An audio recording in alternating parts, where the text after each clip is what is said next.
बात करने के लिए लॉगिन करें www.astrotak.com। नमस्कार, बहुत स्वागत है आपका। आप देख रहे हैं किस्मत कनेक्शन और मैं हूं आपके साथ शैलेंद्र पांडे। सावन के रिमझिम फुहारों में भाग्य को मजबूत करने की ताकत होती है और सावन का समय एक ऐसा समय होता है जब आप बहुत सारे पौधे लगा सकते हैं, पर्यावरण के दृष्टिकोण से भी और अपने भाग्य के दृष्टिकोण से भी। तो आज हम आपको बताएंगे कि सावन में आप कौन से पौधे लगाएं, कहां पर लगाएं, जिससे आपकी किस्मत मजबूत हो, आपकी रुकावटें दूर हों। सबसे पहले जिस पौधे की बात करेंगे उसे सबसे पवित्र पौधा मानते हैं, उसे कहते हैं तुलसी। तुलसी को सावन के महीने में या कार्तिक के महीने में लगाना सबसे ज्यादा उत्तम होता है।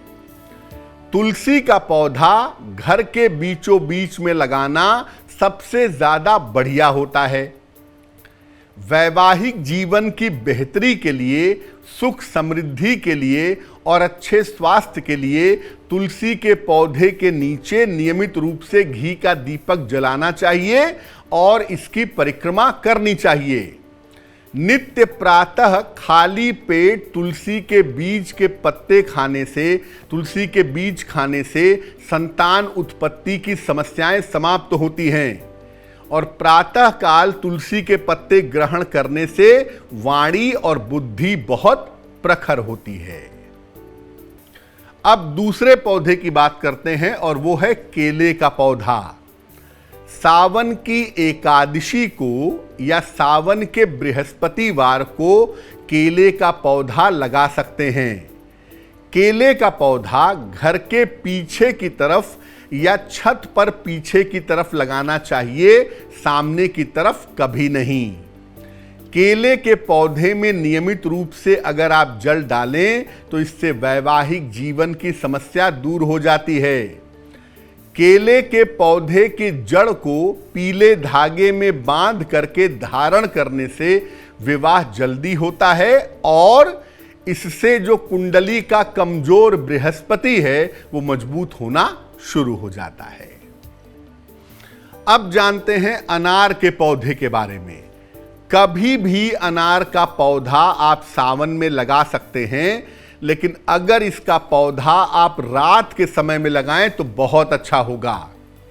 घर के मुख्य द्वार पर या घर के सामने अगर अनार का पौधा लगाएं तो सर्वोत्तम होगा। घर के बीचों बीच या घर के अंदर अनार का पौधा न लगाएं।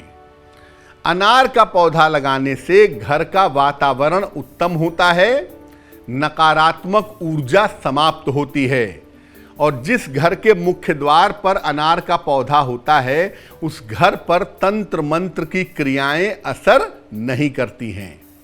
जीवन में अगर बहुत बड़ी बाधा आ गई हो, बहुत बड़ी मुश्किल आ गई हो, तो अनार के फूल को शहद में डुबा करके जल में प्रवाहित करना चाहिए। ऐसा करने से भारी कष्ट मिट जाता है और व्यक्ति तमाम समस्याओं से मुक्त हो जाता है। अब जानते हैं एक और पौधे के बारे में जिसको कहते हैं शमी का पौधा। सावन के किसी भी शनिवार को शाम को आप शमी का पौधा लगा सकते हैं। घर से जब निकलते हैं तो निकलते समय लेफ्ट साइड में बाईं तरफ अगर आप शमी का पौधा लगाते हैं तो ये बहुत शुभ होगा।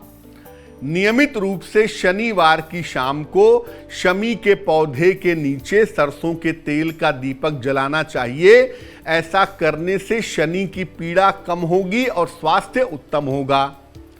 विजयादशमी के दिन यानी दशहरे के दिन अगर आप शमी की विशेष पूजा करते हैं तो आपको कभी भी धन धान्य का अभाव नहीं होगा। बात करते हैं पीपल के पौधे की। देखिए, पीपल का पौधा आप किसी भी दिन लगा सकते हैं। वैसे सावन के बृहस्पतिवार को लगाएं तो बड़ा अच्छा होगा और घर में बिल्कुल भी पीपल का पौधा न लगाएं। पार्क में या सड़क के किनारे या खाली जमीन पर लगाएं तो बेहतर होगा।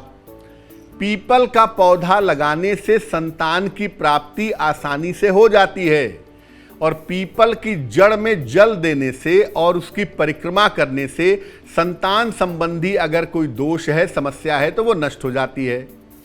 अगर घर में बीमारियां हैं तो बीमारियां भी दूर हो जाती हैं। शनिवार की शाम को पीपल के नीचे सरसों के तेल का दीपक जलाने से व्यक्ति के साथ दुर्घटना नहीं होती, व्यक्ति स्वास्थ्य के मामले में ठीक बना रहता है।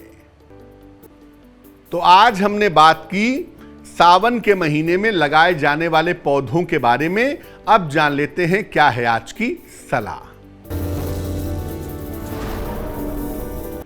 अगर कुंडली में राहु या केतु की समस्या परेशान कर रही हो तो सावन में रोज सवेरे क्या करिए, एक कटोरी में दूध ले जाइए, थोड़ा सा दूर्वा ले जाइए, दूर्वा को दूध में डुबो करके और फिर आप शिवलिंग पे चढ़ा दीजिए। थोड़ा सा दूध ले जाइएगा और बाकी बचा हुआ थोड़ा सा दूध शिवलिंग पे डालिए, फिर जल डालिए। ऐसा रोज सवेरे करिए। अगर आप ऐसा करते हैं तो कुंडली में राहु केतु से संबंधित अगर कोई बाधा है तो वो बाधा दूर हो जाएगी।